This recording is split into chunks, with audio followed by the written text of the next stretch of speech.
2 linggo na lang bago magsimula ang EDSA rehabilitation. Para makatulong sa mga maapektuhang commuter, panukalang agahan na ang operasyon ng MRT-3. Kaya unang balita live, si EJ Gomez. EJ!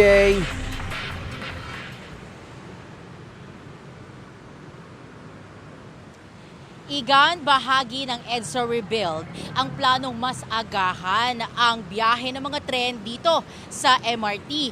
Ngayon, kung mangyayari daw yan, ay malaking bagay daw ito doon sa mga commuter na nakausap natin no, na arawang bumabiyahe sakay ng tren papasok sa kanilang mga trabaho.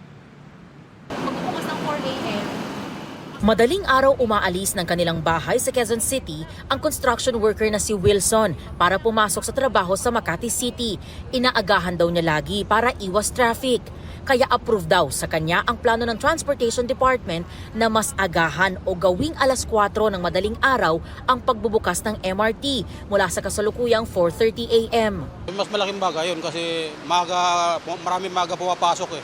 Kaya may nagahan ko kasi pag matanghali dito haba ng pila. Sa Las Piñas naman nanggagaling si Jenny na bumabiyahe patungong trabaho sa Pasay City. Pag may MRT ng 4:00, approve sa akin yun, ma'am, kasi mapapadali na ang biyahe ko. Hindi na ako magtatatakbo sa main hub. Pag naghahabal-habal ako, mabot ang 300 eh. Isang way lang. Kapag sa MRT nga raw ang biyahe niya, nasa 100 pesos na lang ang kanyang magiging pamasahe. Ang MRT ang inaasahan ng pamahalaan na sasalo sa mga pasaherong iiwas sa mga bus at jeep kapag nagsimula na sa June 13 ang EDSA rehabilitation.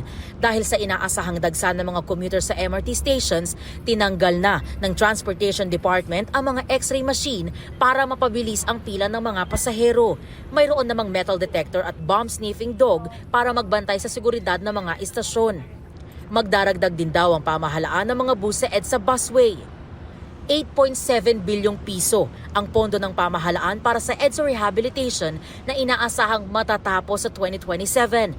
Ayon sa Transportation Department, 200 kilometro ang haba ng kalsada sa EDSA na i-rebuild ng pamahalaan.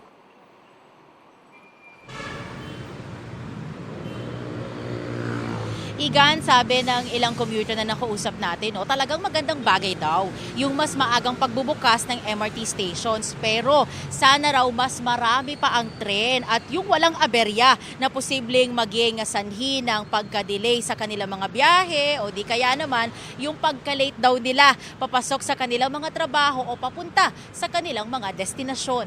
At yan, ang unang balita mula rito sa Cubao, sa Quezon City.